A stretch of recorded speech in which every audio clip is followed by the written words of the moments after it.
Dominic, you've never seen my mother acting. No, it must seem ridiculous. I do know how famous you are, but by and large, my generation, we don't go to the theatre. To us, it doesn't seem relevant. No, well, why should it? I quite understand. People say, oh, everyone should go to the theatre. Why should they? We don't want an audience being brought in by force. And for us, there's nothing so disheartening as playing to people who are there because they've been told it's doing them good. Quite.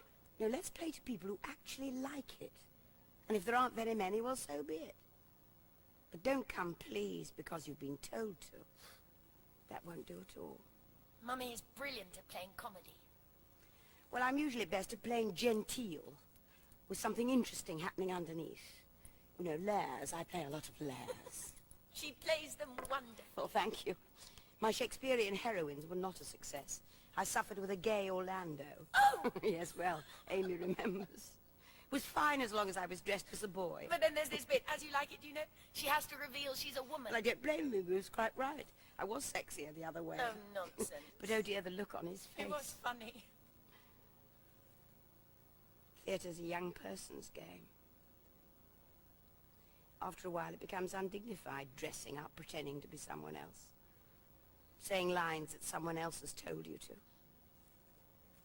After a while, you think, where am I? Where do I fit in all this?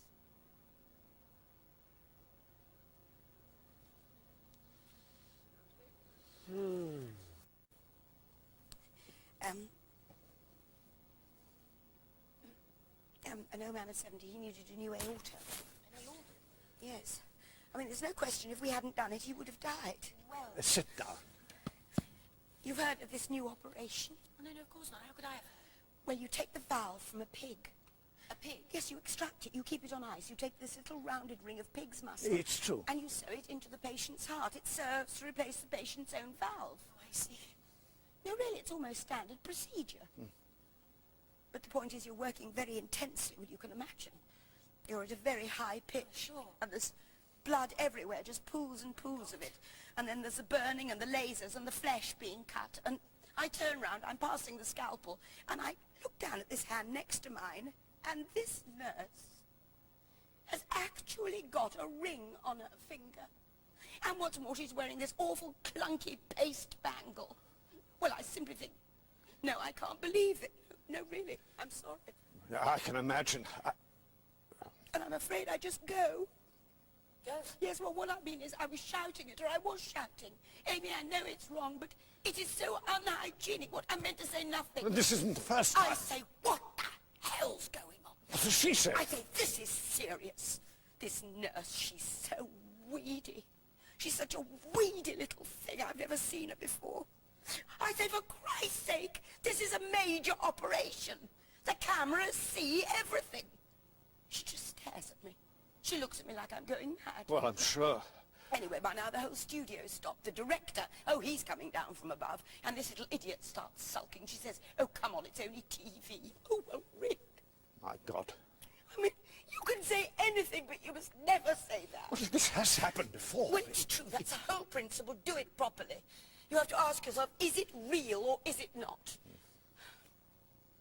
Anyway, by now, bloody chaos. The surgeon's dropped his scalpel in an awful prop pool of blood. And the patient sits up on the table and says, I'm sorry to ask this, but do I get a new aorta or not? That's funny. Anyway, by now people are gathering. They say, oh, come on, we know you've been under a great strain. And I'm saying, for Christ's sake, why are you getting at me? It's that little tart with her sugar daddy's jewellery. She's the one who's destroying the show. What about you? Here, have a drink. All right, you think I'm indifferent. You think I'm callous. You say I don't care. But somehow the thought of you suffering... The children say it's like you've given up trying. Oh, really? Is that what they say? They say you called off your marriage. Yes? You were going to marry Frank. Well, since you ask, but that was some time ago. That was a long time ago. I did what Amy was always telling me. I decided to take my life in my hands. I see. There it is. But you're alone now. Look, do you really think this is any of your business? Well, as a matter of fact, I'm afraid that I do. Why do you think I've come here to see you? I've honestly no idea. I came because everyone is worried. I wanted to see that you were coping. Well, now you've seen me, so it's okay. What, you're worried about my welfare? Why? You have what you want. You have a great family, the children tell me. You have a great wife. What on earth does it matter what I'm feeling, Dominic? Do I really matter at all?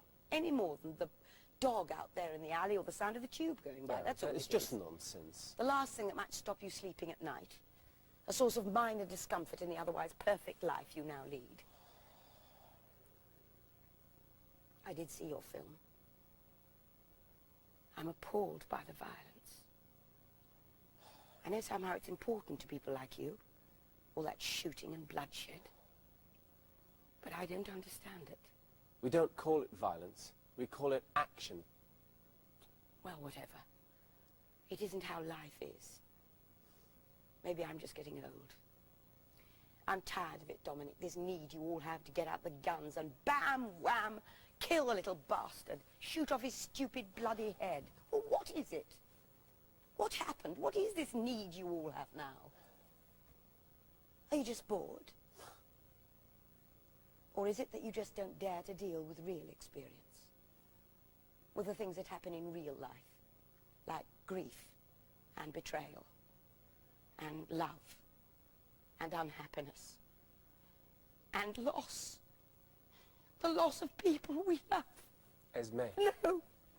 Loss, yes, let that be your subject. Not childish games with explosions and guns which have nothing to do with anything. Nothing to do with things that are real.